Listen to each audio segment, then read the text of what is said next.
Bueno, pues hola, buenos días. Soy Marcos de International SOS, Marcos Benjoar. Soy especialista en seguridad. Y bueno, lo primero, disculparme en nombre de mi compañero Ricardo, que no ha podido asistir por motivos personales.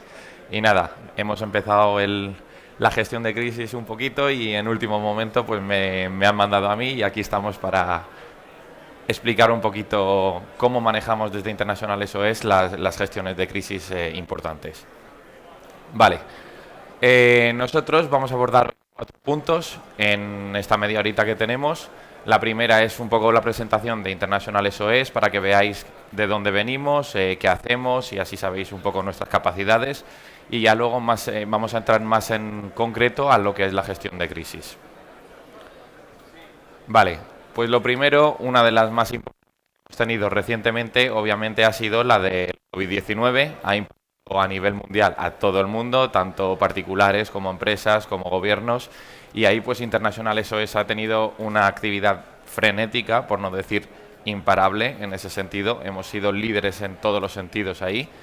Hemos tenido varios aviones, que eso es algo bastante importante, disponible para los gobiernos, los europeos, para evacuar ciudadanos europeos de varias zonas del mundo, principalmente en China en el primer momento y ya luego en vuelos de repatriación a sus respectivos países. Y como veis, hemos tratado más de 4.000 casos, hemos tenido más de 180 formaciones posterior a lo que era la crisis del COVID. Hemos hecho 28 movimientos de ambulancias aéreas, es decir, transportar gente que estaba en estado bastante crítico con el COVID hacia sus respectivos países para poder recibir un tratamiento mejor. Y luego, pues bueno, hemos dedicado más de 38.000 horas de consulta, tanto de seguridad como médica, para poder ayudar a tanto empresas como gobiernos a salir adelante y poder mantener su continuidad, tanto de negocio como de actividad o de cualquiera que fuera su interés. Luego, pues aquí, como os he comentado, también tenemos la gestión de crisis de Ucrania. Ucrania fue una de las más recientes. Nosotros creamos un comité de crisis directamente que se instaló in situ en Ucrania y estuvo monitorizando la situación casi 2 meses antes de que estallara la guerra. Vamos. 10 días antes de que estallara también nosotros dimos la orden de evacuación tanto a los gobiernos y a los clientes que tenemos y así nosotros intentamos minimizar el riesgo del personal que ellos tienen ahí. Porque al final, si nos quedamos hasta el último minuto, todo el mundo va a querer acceder a los recursos de evacuación y obviamente no va a haber para todo el mundo. Hicimos más de 2.000 gestiones de asistencia en ese caso, luego tuvimos más de 40 informes de previsión antes de dar la orden de evacuación y por último pues fuimos emitiendo... ¿Se me escucha? Porque a veces me corto. Más de 350 tanto médicas como de seguridad. ¿Cómo gestionamos, por ejemplo, una de las últimas crisis, la de Sudán, hace mes y medio? Pues nada, hemos creado en Dubái, ya que International SOS pues, tiene 5 cuarteles generales de seguridad, otros 27 centros y luego más de 17 centros en los cuales tenemos expertos sobre todo en seguridad. Pues nos ubicamos en el de Dubái, creamos un Lead Security Center ahí y creamos 3 grupos de trabajo. El primero era el Security Lead, que era el responsable de lo que era la recabación de la información, de la inteligencia, cómo está la situación sobre el terreno, es pertinente o no evacuar, es pertinente o no quedarse. Luego tenemos lo que era el Planning Cell, que sería la parte la que planifica realmente las acciones. Es decir, evacuamos, sí, ¿por qué vía? Carretera, vuelos, ferry. ¿Qué convoy elegimos? ¿Qué tipo de convoy? ¿Lo hacemos de día? ¿Lo hacemos de noche? ¿Convoys grandes? ¿Convoys pequeños? ¿Con escolta? ¿Sin escolta? Todo ese tipo de cosas. Y luego, por supuesto, las comunicaciones. Dependiendo de la crisis, la comunicación puede ser tanto interna como externa. En este caso, la mayoría de los clientes no hicieron ningún tipo de comentario hacia el público, por lo tanto, nosotros tampoco lo íbamos a hacer. Lo que sí hacemos es, para evitar el colapso de las comunicaciones, mediar entre lo que es el cliente, los familiares y las personas que están in situ siendo evacuadas. Epa, me pasé. Bueno, esto fue, digamos, todo el personal que nosotros desplegamos. Están ubicados cada uno en diferentes sitios del mundo, como veis. Esto es normalmente donde estaban asentados y todos se trasladaron a Dubái para poder gestionarlo desde ahí. Al final nosotros, pues bueno, Sudán no era un país el que estuviera muy expuesto a nivel de gente que va a trabajar ahí, por lo tanto no hubo que evacuar a tanta gente, pero nosotros al final hicimos más de 50 casos en los que tuvimos que atender tanto casos médicos como logísticos como de seguridad. Organizamos 2 convoys de autobuses que fueron a Port Sudán, ya que el aeropuerto quedó inutilizado desde el primer día, y desde Port Sudán se les evacuó hacia Jeddah en ferries militares en un primer momento de Arabia Saudí. Posteriormente también hubo vuelos de ciertas multinacionales y ahí, como algunas son clientes, pues también se meten a otros clientes nuestros y así también se abaratan los costes para esas propias multinacionales. Y por último, pues bueno, se evacuó también a personal de Sudán, cosa que normalmente no se suele hacer ya que no se permite por legislatura internacional. ¿Qué se hizo? Se les reubicó hasta Port Sudán, se les dio las instrucciones de cómo pueden evacuarse ellos, pero tenían que hacerlo de motus propio. Y por último, pues bueno, como os he comentado, el 50% del personal que movimos también con nacionalidad sudanesa no eran ni siquiera clientes nuestros, sino que eran personal dependiente o era personal conocido o que simplemente querían ser evacuados con esas personas que sí eran clientes nuestras y querían ser evacuadas.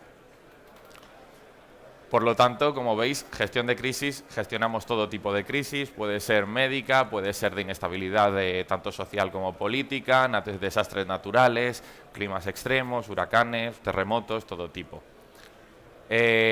Voy a pasar ya a lo que es el segundo punto, meterme un poco más en lo que es la gestión de crisis, y aquí pues vamos a hablar de lo que es la definición de una crisis en verdad. La ISO da esta definición. Ahora, no sé si alguno se atrevería a decirme cuál sería la palabra clave de esta definición. ¿No? Pues voy yo con ella. La palabra clave es la viabilidad. La viabilidad es lo principal que tenemos que ver en todos los casos. ¿Por qué? Porque si algo falla en la crisis, no la gestionamos bien, obviamente el negocio, la acción o lo que estemos intentando salvar en esa crisis va a dejar de ser viable y va a haber un colapso y por lo tanto vamos a perder lo que queremos salvar. Por lo tanto, siempre tenemos que concentrarnos en la viabilidad. Para eso tenemos que entender que las crisis son tanto agnósticas, holísticas y sistemáticas. Es decir, es algo íntegro de lo que ocurre en la vida. Vamos a tener crisis, en ningún momento vamos a poder esquivarlas y da igual, no nos va a hacer una distinción por ser de un sitio o de otro, por tener un negocio u otro, una actividad u otra. Siempre vamos a estar expuestos a una posible crisis y por lo tanto hay que prevenirla y prepararse. Aquí tenemos los 3 diferentes tipos de crisis. La sudden crisis sería algo que ocurre como un desastre natural, es algo que ocurre y te lo encuentras y tienes que reaccionar, es decir, el daño ya está hecho, no lo puedes prever, no puedes estar anticipándote a él, puedes prepararte para ello, pero no puedes estar anticipándolo, como puede ser en este caso el terremoto de L'Aquila en 2009 en Italia. Luego tenemos la slow burn crisis, como puede ser la hambruna en Yemen, es decir, esto tiene un efecto bola de nieve. ¿A qué me refiero? Sabemos que existe ese problema, sabemos que si no se trata va a ir a mayor y por tanto nos vamos a encontrar pues que tenemos una crisis que nos estrella en la cara, perdón. Y por último tenemos la de creeping crisis, que esa sería una en la que ya entra el factor humano. El factor humano me refiero a que puede ser tanto voluntario como involuntario. En este caso era involuntario. Tenemos el caso del Boeing 737, en el cual pues hay 2 compañías aéreas estadounidenses en la que se fusionan, crean un producto conjunto para competir con el Airbus europeo, pero ven que no hay un match entre sus 2 productos, pero aún así deciden lanzar su producto al mercado. Por lo tanto, aquí lo que hacemos es saber que hay un problema, pasar de él e intentar poner un parche más adelante. ¿Qué ocurre? En cierto momento eso puede estallar y ahí va a venir la crisis. Por lo tanto, las crisis tenemos que mirar que tenemos 2 pilares en ellas. Una es el impacto estratégico. Cuanto más al inicio está la crisis, tiene menor impacto estratégico. Cuanto más avanza, más daño nos puede acabar haciendo. Justo a la inversa ocurre con la parte del control. Al principio tenemos mucho control, pero al final tenemos muy poco control cuando la crisis ya ha estallado. Por lo tanto, ahí es donde ya tenemos que hacer este mapa, y es distinguir que la crisis tiene 3 fases. Una que es la previa a la crisis, la duración de la crisis y el post-crisis. Eso posteriormente lo vamos a dividir en que la primera parte tenemos que tener lo que es la prevención y la mitigación, es decir, prepararnos para esa crisis. ¿Cómo?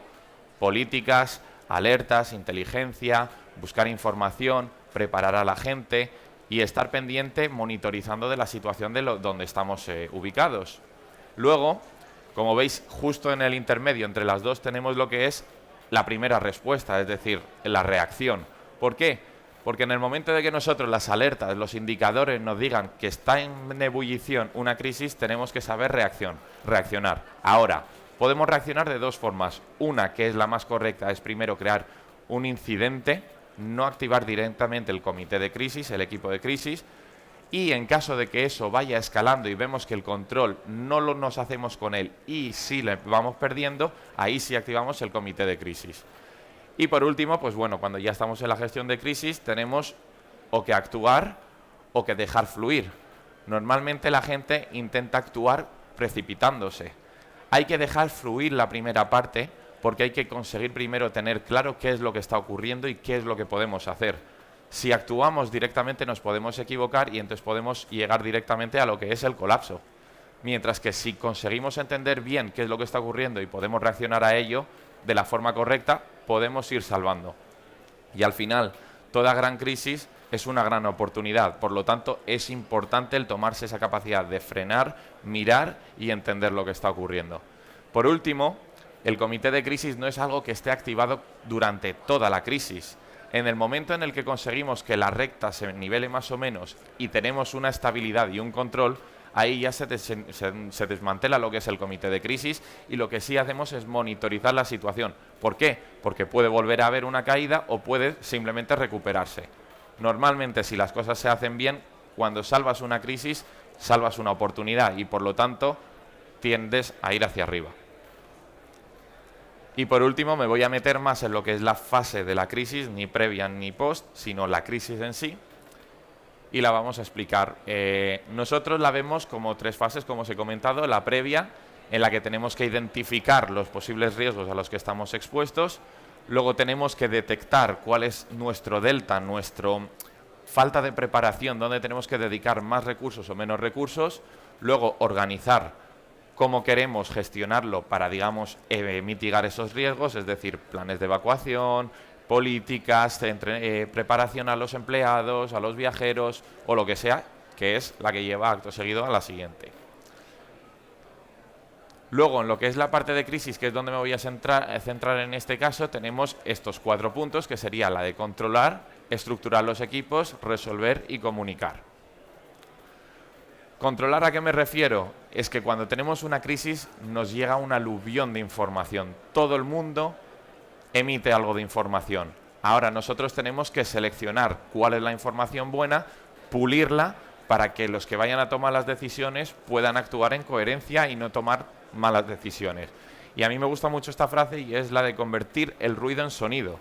Es decir, ruido lo podemos escuchar todo, entenderlos es más difícil. Sin embargo, el sonido lo podemos entender de qué va y entonces podemos reaccionar. Por la siguiente parte es la de estructurar los equipos. Nunca en una crisis hay que tomar las decisiones con una única persona o con varias personas sin delegar su trabajo. ¿A qué me refiero? Tenemos que crear siempre grupos pequeños de trabajo, que cada uno se concentre en lo que quiere, digamos, conseguir, en unos objetivos pequeños, alcanzables y realistas, para poco a poco ir alcanzando el control. No se puede gestionar todo a la vez y alcanzar el control así. Siempre alguien se va a quedar detrás, va a descompensar la toma de decisiones y por tanto vamos a fracasar. Por último, la de resolver, y es como os he dicho, hay que frenar para poder acelerar. No se pueden tomar decisiones en caliente, rápido, al cuando inicia la crisis. Cuando hay que hacer en la primera parte de la crisis, lo que hay que tener es una posición defensiva, es decir, intentar minimizar los daños, reagruparse, tener la información clara de lo que nos está ocurriendo y en función de eso ir tomando las decisiones. Y por último, la de comunicar. Comunicar, como os he dicho, puede ser tanto interno como externo. Ahora, cuando es externo, pues podemos hacerlo vía redes sociales, controlando el discurso, vía prensa, exponiéndonos más pero siendo más transparentes, o simplemente manteniendo el silencio. El silencio también es una forma de comunicación. Y por supuesto, interno. Si todo el mundo da instrucciones, nos perdemos. Si hay solo un canal que es el que va dando las instrucciones y solo hay un contacto que es el que está autorizado a hacer esas transmisiones, todo va mucho más fluido. Y por último tenemos uno de los más olvidados, que sería la post-crisis. La post-crisis tenemos que hacer pues simplemente apoyar a aquellos que han sido perjudicados durante la crisis, revisar dónde hemos fallado o dónde podríamos dedicar más recursos, adaptar nuestra siguiente prevención de crisis a ese digamos fallos que hemos tenido y por último entrenar con lo que hemos aprendido. ¿Qué ocurre? La gente muchas veces se olvida de esta parte. ¿Por qué? Porque dicen, bueno, hemos superado la crisis, todo esto cuesta ahora un dinero, pues lo haremos más adelante. ¿Qué ocurre? Es el error, porque ahora mismo lo tienes en caliente, sabes lo que te ha fallado, sabes lo que puedes arreglar y al final lo que vas a hacer es fusionar estas dos partes, la post y la pre, porque al final toda post-crisis es la preparación de la siguiente crisis. Por lo tanto, estás saltándote un paso y reduciendo costos. Y por último, pues bueno, deciros que la gestión de la crisis pues no es una ciencia absoluta, no existe un guión perfecto que nos diga haz esto, esto, esto y esto y vamos a salir de una crisis. Eso es completamente falso. Nadie es un gurú en esto. Aquí lo que hay que saber es tener la experiencia, la frialdad y la tranquilidad. Se fue. Hay que ser siempre simple, pragmático, inclusivo, intentar escuchar a todo el mundo. Todo el mundo suele tener una idea. El 90% no sirve para nada, pero ese 10% puede ser la novedad y la que supere, digamos, ese mínimo que puede cambiar la situación. Y por último, sobre todo, es un estado mental. Cuando estalla una crisis, todo el mundo se pone nervioso, todo el mundo quiere reaccionar rápido. Hay que mantener el temple, la calma. La crisis hay que también tener un punto de vista externo, en el sentido de que si estamos en ella, tenemos que acudir a alguien que esté fuera de ella. Porque nosotros, con la adrenalina, con la situación, no vamos a reaccionar igual que alguien que le preocupa lo que estamos haciendo, pero tiene una tranquilidad y puede pensar y puede calmarse. Y por último, pues bueno, deciros que nosotros desde International SOS utilizamos la ISO, la normativa de la ISO, para alinearnos a su forma de trabajo e intentar garantizar la seguridad de tanto nuestros clientes como gobiernos o con todos los que trabajamos. Y bueno, la experiencia, como os he dicho, en este campo lo mejor es simplemente practicarla, estar en la crisis, no estudiar, no trabajar, sí preparársela. Ese es el punto clave. Si preparamos una crisis y sabemos que va a llegar, vamos a salir adelante. Si nos mantenemos en calma, también. Y bueno, y esto es todo. Muchas gracias.